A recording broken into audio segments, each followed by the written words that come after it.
losers of the debate. I have my answer. I'll start this time around. It's the three amigos. So Chafee, Webb, O'Malley, all for different reasons. Chafee looked lost. It's like, oh my God, my dog died, and he ate my homework right before the dog died. It was a collective groan from the country. Yeah, when they said, why'd you vote for Glass-Steagall? And he said, my dad died before the vote, and it was my first vote. Yeah. So it was a debacle. It was so bad, Rick Perry groaned. Yeah, like it's a great line.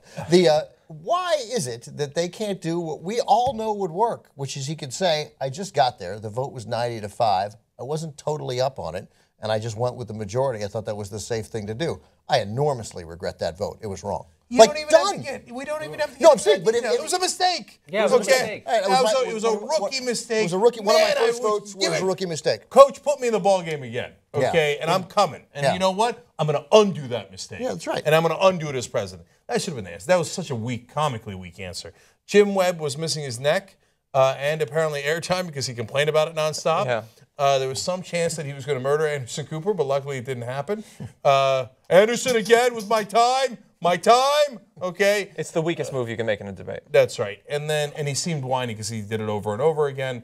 And then Martin O'Malley is a politician in a time when people don't want politicians. Yeah. They want populists, and he looks like such a careful, studied politician. And at least Hillary Clinton, who's a politician, is somebody we know. So it doesn't seem as false, like because Hillary Clinton. We're used to her. We're used to her. There's an authenticity to it. He seems like a guy playing a politician that he thinks this. He knows that his behavior would have worked in 1996, so it'll work in 2000. He used some of the techniques, like the I traveled around the country, and they gave me these two cliches to throw in your face. That's right. He used those obvious techniques, but he didn't use them like a presidential candidate should. And the few times that he had to go with percentages, and he had some numbers about green energy and so forth, when he seemed off the cuff, he was significantly better. Yeah. Okay, so... And he seemed genuinely passionate. Loser of the debate. Yeah, I mean, those three guys, it's a two-person race. No, there wasn't a third person added to it.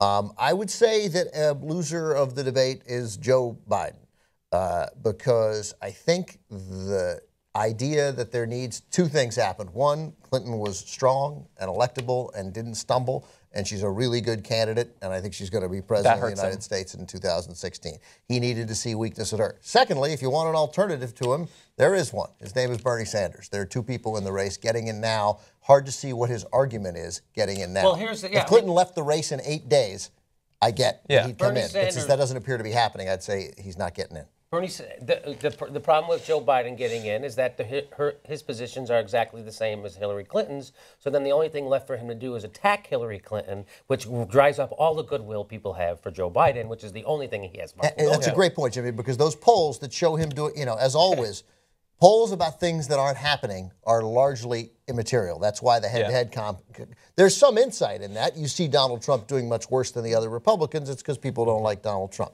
But Joe Biden is doing great because he's not running in the race. As soon as he enters the race, within 4 days, his numbers go down. Lincoln Chafee is the loser of the debate because during the debate, his dishwasher at home broke, ruined his kitchen floor. And he got a text about it, it threw him off. He didn't know what was going on, and now he's got that. It's not insurance. That insurance doesn't cover that. Yeah. Lincoln Chafee had actually written down some reasons why he should be elected president, but he left it in his car. And like, can he run out to Can I run out to my car? Really, I'll be really fast. The streets in Vegas are confusing, and he left stuff in his car. He doesn't know. He didn't drive. He seems like a nice enough guy. I would let him run a library. I would let him run a mini golf. Like, he seems like a nice guy, but he's not a president. He's not a leader. He could teach my kid crafts. He's barely a follower. Crafts. Okay. Oh, that's where they're in Vegas. I forgot they're in Vegas. That's where Jim Webb lost his neck. Oh, he bet it. He bet it. I think Jim Webb was actually a winner because he left the debate without any more blood on his hands. Yeah. But I think the loser. Make a wishing well out of, I had a 9 against a 5. I hit it. I got 19. How did I lose? The other big loser of the debate, obviously, the South China Sea, because Jim Webb is coming for it. Watch it be a rowboat with revolvers. Right, I think the single biggest loser out of the three amigos, I think that Jim Webb actually, in some ways, I think did worse than Lincoln Chafee because he tried to tie everything to his military service in a way that seemed to me to be disingenuous. Exactly. But I think that Lincoln Chafee is the most likely to drop out. because it was an embarrassing performance and he had effectively no support anyway.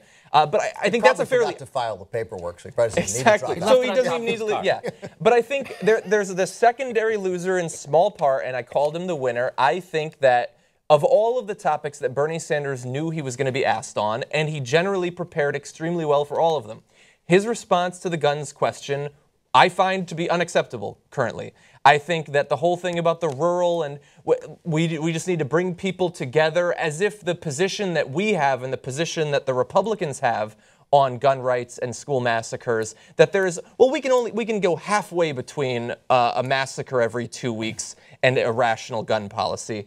I think it shows that was the clearest articulation of how different he is than other politicians in all of his other positions. Because he seemed so much like a goddamn politician when he was talking about, well, what was I going to do? I was in a rural state and we got to bring people together.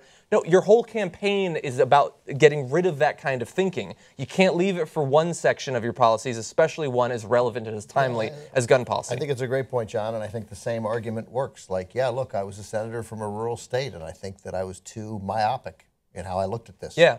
Those are problems that don't concern the first sentence could be the same, but the second but could be now I'm different. president. Yeah. This is bigger than Vermont and bigger than that's just go. Yeah, easy. I love that Vermont does not have a massacre every week. The fact that our country at large does means that we need to change our policies, and the policies I pushed for before will not work going forward. If I were on a candidate running for president, all I would do is say I was wrong.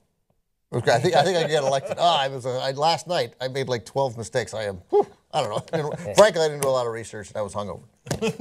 That was actually Lincoln Chafee's strategy. I apologize. They'd love me.